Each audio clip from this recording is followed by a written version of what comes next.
আপনি কি জানেন যে আপনার যখন স্ট্রেস হয়, মানে প্রচণ্ড চিন্তা করছেন, সেই সময়ে আপনার শরীরে সুগার স্পাইক হয়, মানে অনেক বেশি সুগারের লেভেল হয়ে যায়। কেন হয়? কারণ কর্টিজল হরমোন রিলিজ হয়, এবং সেই হরমোন এমন একটা হরমোন, যখন আপনি খুব ভয় পেয়ে যাবেন বা কোনো একটা সিচুয়েশান, ধরুন আপনাকে বাঘে তাড়া করেছে, সেই বাঘের হাত থেকে নিজেকে রক্ষা করার জন্য যে রকমের ভয় বা সিচুয়েশানকে হ্যান্ডেল করতে হয়, শরীর ঠিক সেই রকম মনে করে যখন আপনার স্ট্রেস হয়।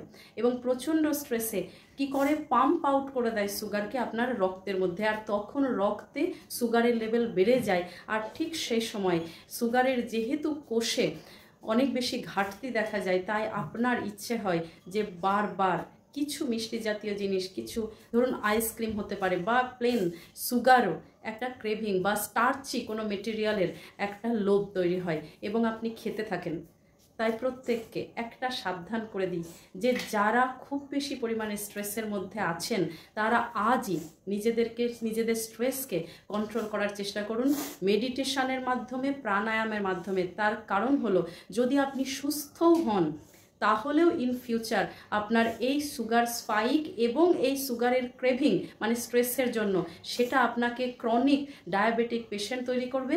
আর যদি আপনি ডায়াবেটিক অলরেডি হয়েই থাকেন, তাহলে তো এগুলো মাস্ট আপনাকে করতেই হবে স্ট্রেসকে কন্ট্রোল করার জন্য। আর না হলে কোনো দিনও ডায়াবেটিসকে কন্ট্রোল করতে পারবেন না।